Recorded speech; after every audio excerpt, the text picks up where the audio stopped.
Good afternoon friends, I hope आप लोग बहुत अच्छे होंगे।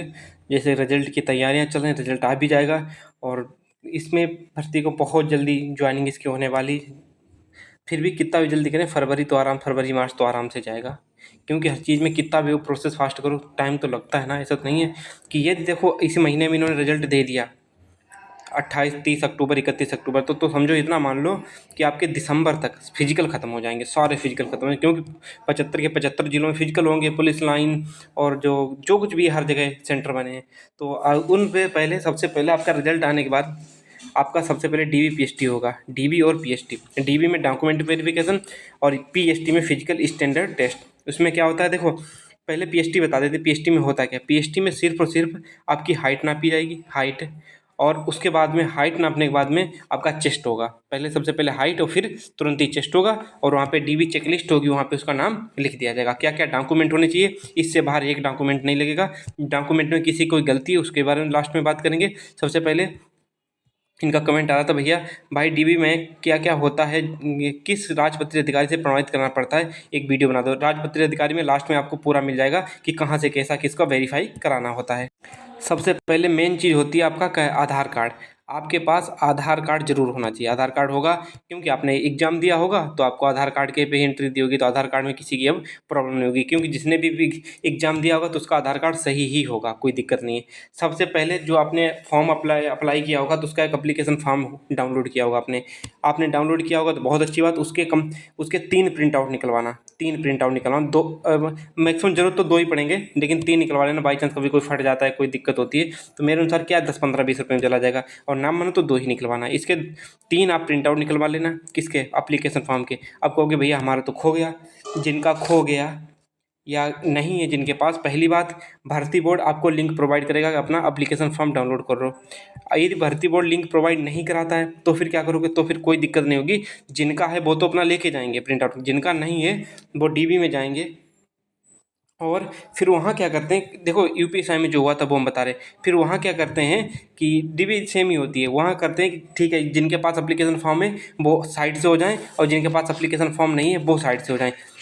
तो इसलिए क्या है कि एप्लीकेशन फॉर्म वालों की डीबी थोड़ा बाद में, लेकिन ऐसा नहीं बाहर कर दें, बाहर कुछ नहीं होगा, पेपर पास करके गए हो। एक हर संभव लास्ट स्टेज तक तुम्हें भर्ती करने के भर्ती बोर्ड सोचेगा। यहाँ पे इतना ज़्यादा माहौल सपोर्टिव होता है, तो आप मतलब सोचोगे नहीं इतना घर वाले क्या सपोर्टिव करते होंगे। वहाँ जाओगे बहुत अच्छे से लाइन लग जाएगी, बिठा लेंगे तुम्हें, फिर आपको एक फॉर्म भर देंगे, फॉर्म दे देंगे, उसको फॉर्म को फिल कर देना। उसमें सारी अपनी जो जानकारियाँ होती हैं वो फिल करनी होगी। एक आपको फाइल मिलेगी, और फाइल को उसी में चेकलिस्ट मिलेगी, एक चेकलिस्ट मिलेगी कि हाँ इस पे इस तरीके से आप अपने फॉर्म को सबसे पहले ये चीज़ लगा सको, इससे पहले फिर ये आपको उस तरीके से आपको लगाना पड़ेगा।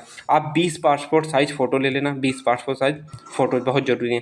उसके बाद 10th की मार्कशीट और सनद, हो सकता है किसी का नाम गलत हो, कुछ भी हो, तो वो क्या करे, अभी एफिडेविट बना लो। रिजल्ट तक क्यों बैठोगे भाई, जिसको लगता है कि हमारा रिजल्ट में नाम आएगा, डीबी में हमें जाना होगा, तो वो अपना एफिडेविट अभी बनवा ले। एफिडेविट को कहाँ जाके, तहसील जाना और वकील से मिलना, वकील से, और वकील पूरा प्रोसेस बता देगा। हमारे भाई ने बनवाया था एफिडेविट, इसलिए हमें पता, क्योंकि हम साथ वगैरह गए थे जब वो सिलेक्ट हुए थे पुलिस में, तो उन्होंने एफिडेविट बनवाया था, नाम से रिलेटेड कुछ प्रॉब्लम थी। तो आप जाना, वकील वहाँ पे सब कुछ करा देगा, तुम्हें कुछ नहीं, रुपए लेता है 100 200 जो कुछ ले 100 200 ले लेना। वही यार मेन चीज़ आपकी मार्कशीट 10th वाली, इसी से आपका वो डेट ऑफ बर्थ सब कुछ इसी से मैच किया जाएगा, और कुछ भी नहीं। यदि इतना आपके पास है तो सबसे मेन चीज़ आपकी 10th की मार्कशीट, यही सबसे ज़्यादा इंपॉर्टेंट हो, नंबर 1 इंपॉर्टेंट होती है। और दूसरी बात ये है कि आपको सब ओरिजिनल डॉक्यूमेंट ले जाने हैं, ओरिजिनल। 10th की मार्कशीट ओरिजिनल ले जानी है, ओरिजिनल जो स्कूल में मिलती है, आप ओरिजिनल समझ रहे होंगे। 12th की भी ओरिजिनल ले जानी है, ठीक है, मार्कशीट। और जो जैसे कि जिनका पहले, अब जैसे कि जिनके पास एक ही मार्कशीट है, उसी में क्या कंबाइन आता है, मार्कशीट और सनद, सनद एक ही में कंबाइन होता है। इसी प्रकार आप लोग उसमें देखना कि जिनको सनद और मार्कशीट अलग अलग है वो दोनों लेके जाएंगे, जिनका एक है वो एक ही लेके जाएंगे। जहाँ तक कि अब सनद वाले शायद ही रह गए हों, तो मैं कहूँगा एप्लीकेशन फॉर्म वाले ज़्यादा परेशान ना हो। आपको है तो ठीक, नहीं है तो ठीक, कोई दिक्कत होने वाली नहीं है। थोड़ा लेट हो जाओगे, क्यों, क्योंकि डीबी में जाने के बाद फिर आपको जल्दी सोचते हो कि कहीं हमारी ट्रेन ना छूट जाए, या काश इस टाइम पे डीबी हो जाती। वहाँ पे चेस्ट टेस्ट नापते हैं, तुरंत छोड़ने लगते हैं, निकलते जाओ, तुम्हारा डॉक्यूमेंट वेरिफिकेशन हुआ, चेस्ट हुआ, निकल जाओ, तुरंत ही आपको अगले 2 4 दिन में आपका रनिंग का एडमिट कार्ड आ जाता है हैं।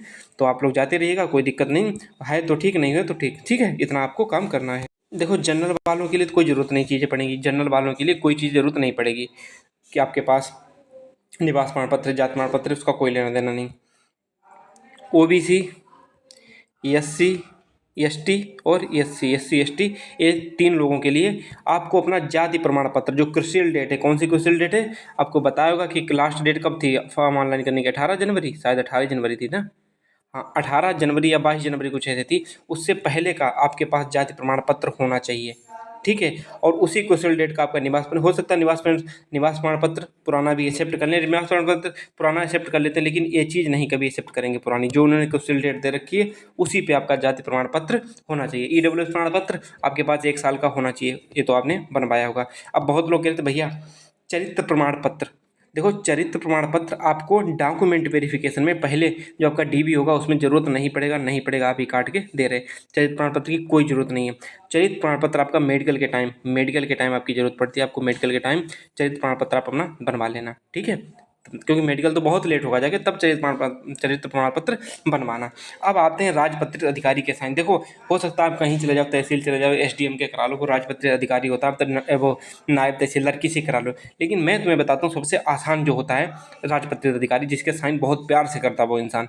अब आपका CHC होगा जो नहीं, अस्पताल, सरकारी हॉस्पिटल, सरकारी अस्पताल है, तो ये सब फॉर्म ले जाना, सबरे जितने भी हैं। कौन सा?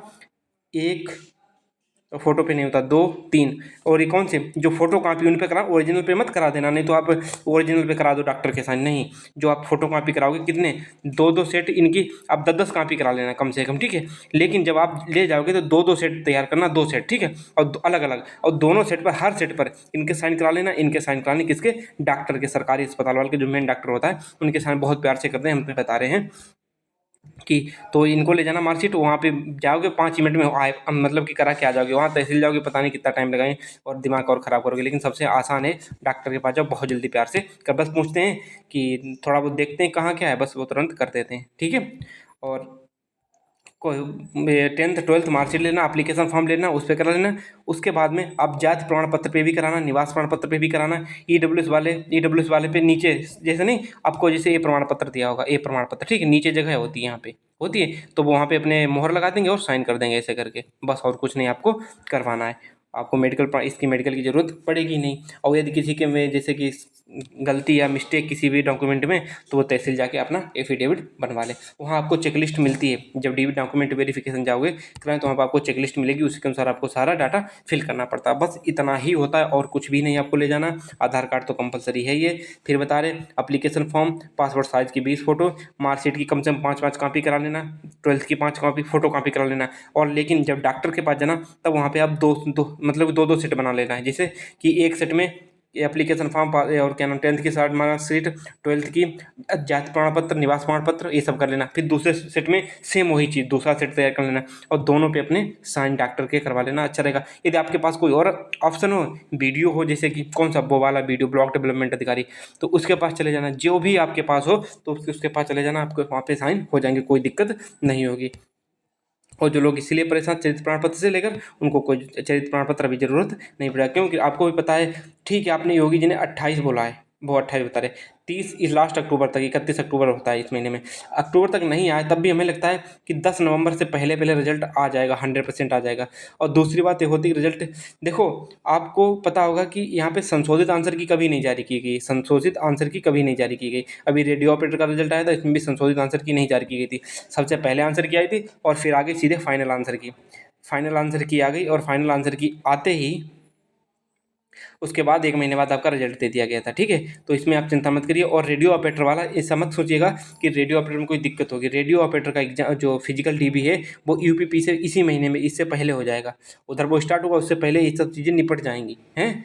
तो आप लोग जाइएगा अच्छे से, कोई परेशानी नहीं। इतने डॉक्यूमेंट अपने स्क्रीनशॉट ले लीजिएगा और इन्हीं को लगाइएगा, और कुछ भी नहीं जरूरत पड़ेगा। सीधा सीधा बता दिया आपको। देखो ये है उत्तर प्रदेश शासन जाति प्रमाण पत्र, 10th 12th मार्कशीट वगैरह हैं, तो इनसे आपको कभी कोई प्रॉब्लम भी नहीं होनी। सीधा सीधा मैंने आपको छोटे वीडियो में हर चीज़ बता दी। अब तो किसी का कुछ नहीं बचा, और किसी का कोई क्वेश्चन बचा हो तो वो कमेंट सेक्शन में बता दें, हम उसमें रिप्लाई कर देंगे, ठीक है। आप परेशान मत होइएगा। बाय बाय, टेक केयर, मिलते हैं नेक्स्ट वीडियो में, और अपना ख्याल रखिएगा। Bye bye.